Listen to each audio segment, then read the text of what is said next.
సంచార జాతుల ఐక్యత వర్ధిల్లాలి. సంచార జాతుల ఐక్యత వర్ధిల్లాలి. సంచార జాతుల ఐక్యత వర్ధిల్లాలి. సంచార జాతుల ఐక్యత వర్ధిల్లాలి. జై సంచార. అందరికీ నమస్కారం.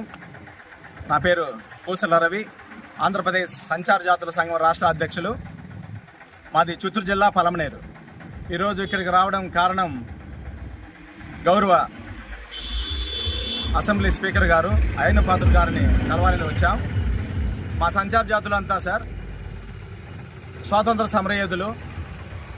రేడియోలు టీవీలు లేని రోజుల్లో ఒక ఊరిలో జరిగిన స్వతంత్ర పోరాటాన్ని ఇంకొక ఊరిలో తెలియజేస్తూ స్వాతంత్ర సమరయోధుల్ని ఏకం చేసిన ఘనత మా సంచార జాతులది సార్.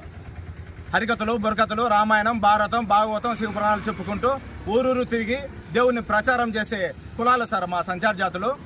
ఆ కులాల పేర్లు దాసరి, దొమ్మర, బుడుబుర్కుల, గంగిరెద్దుల, జోగి, జంగమ, మొండిబండ, బాలసంతు, బహురూపి, పాముల, పట్ర, పరికమగ్గల, కూనపూలి, ఇలా యాట, వంశరాజులు, ఇలాంటి 32 కులాలు మన ఆంధ్రప్రదేశ్లో ఉన్నాయి సార్. ఈ కులాలకి ప్రత్యేక రిజర్వేషన్ కావాలని మా వినతి సార్. దానికోసమే మా కులాలంతా కూడా 1959 వరకు నోమాడిక్ ట్రైబ్స్లో ఉన్నాయి సార్. తర్వాత అన్యాయంగా BCAలో పెట్టారు సార్ మా కులాలని. దాని ద్వారా మేము అన్నిట విద్య, ఉద్యోగ, ఆర్థిక, రాజకీయ రంగాల్లో వెనుకబడిపోయి ఉన్నాం సార్. ఎడ్యుకేషన్ లేదు, ఎంప్లాయ్మెంట్ లేదు, ఎకనామిక్ గ్రోత్ లేదు సార్. దానికోసమే భారత ప్రభుత్వాన్ని, రాష్ట్ర కేంద్ర ప్రభుత్వాలని మేము కోరేది ఒకటే, మా అత్యంత వెనుకబడిన కులాలు సంచార జాతులకు ప్రత్యేక రిజర్వేషన్ 10% రిజర్వేషన్ ఇవ్వమని మేము కోరుతున్నాం సార్. అదేవిధంగా స్థానిక సంస్థల్లో మాకు ప్రత్యేక కేటగిరీగా ఇప్పుడు బీసీలో ఉండే కులాలు బీసీ రిజర్వేషన్ వచ్చి ఒక 4-5 కులాలే అనిపిస్తూ ఉంటాయి సార్. వాళ్ళు ఎడ్యుకేటెడ్ కాబట్టి. కానీ మా కులాలు కులం పేరు చెప్పుకోవడానికి కూడా సిగ్గుపడే కులాలు సార్. కులం పేరు తిడతా ఉంటారు, దాసరోడ, దమ్మరోడ, గంగిరెద్దులోడ, మందులోడ అని తిడతా ఉంటారు సార్. దానివల్ల మా కులాలందరూ కూడా కులం పేరు చెప్పుకోకుండా వేరే కులాలు, ఇప్పుడు మాది దాసరు కులం ఉంది, దాసరులంతా కూడా కృష్ణబలిసిగా మారిపోయినారు సార్. చాలా మంది, లక్షల మంది. అదేవిధంగా కూనపూలు ఉంది, వాళ్ళు ముదిరాజులోకి వెళ్ళిపోయారు. గంగిరెద్దులలో ఈ గొల్ల, యాదవ కులాలకి, ఈ విధంగా మా కులాలకి ఈ విధంగా తిట్టుకు పదాలుగా వాడేదాని వల్ల మా కులాలంతా కూడా వేరే కులంలోకి వెళ్ళిపోయి క్యాసెట్లు తీసుకునే దాని వల్ల మా జనాభా అంతా తగ్గిపోయింది సార్.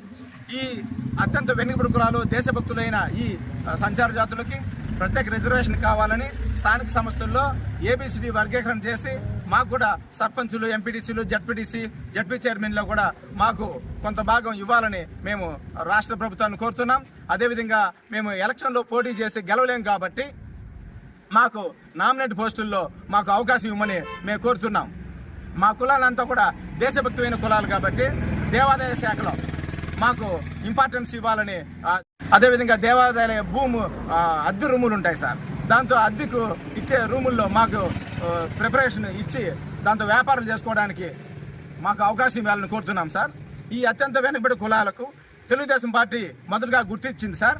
2016లో భారతదేశంలో ఎక్కడా లేని విధంగా సంచార జాతులకు గుర్తించి ప్రత్యేక corporation, most backward development corporation అని గౌరవ ముఖ్యమంత్రి నారా చంద్రబాబు నాయుడు గారు జీవో నెంబర్ 17 ద్వారా మాకు ప్రత్యేక కార్పొరేషన్ ఏర్పాటు చేశారు సార్. ఆ కార్పొరేషన్ ద్వారా మొదటగా 60 కోట్లు కేటాయించారు. దాని ద్వారా బ్యాంకులకు సంబంధం లేకుండా 90% సబ్సిడీతో 36,000 కుటుంబాలకు 17-18 సంవత్సరాలు మా కులాలకు వచ్చాయి సార్.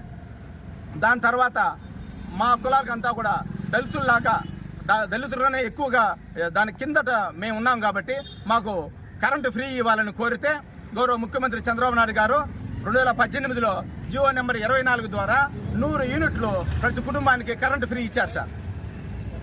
దాన్ని 200 యూనిట్లుగా ఇవ్వాలని గౌరవ BC మంత్రివర్యులు మేడం గారు, సవితమ్మ గారిని కూడా మేము కోరడం జరిగింది సార్. ఈ విధంగా మాకు అన్ని విధాల సపోర్ట్ చేయాలని మేము ప్రభుత్వాన్ని కోరుతున్నాం. అదేవిధంగా మేము కూడా వచ్చే స్థానిక సంస్థల ఎన్నికల్లో కూడా మేము ప్రభుత్వానికి అండగా ఉంటాం. స్థానిక సంస్థల్లో వచ్చే ప్రతి సర్పంచులు, జడ్పీ చైర్మన్ వరకు కూడా మేము ఓట్లు వేసి తెలుగుదేశాన్ని ప్రభుత్వాన్ని మేము గెలిపించడం, ప్రభుత్వం కొనసాగింపు కొరకు మేమంతా కూడా కృషి చేస్తామని మేము ఈ విధంగా ఇందు మూలంగా తెలియజేస్తున్నాం సార్.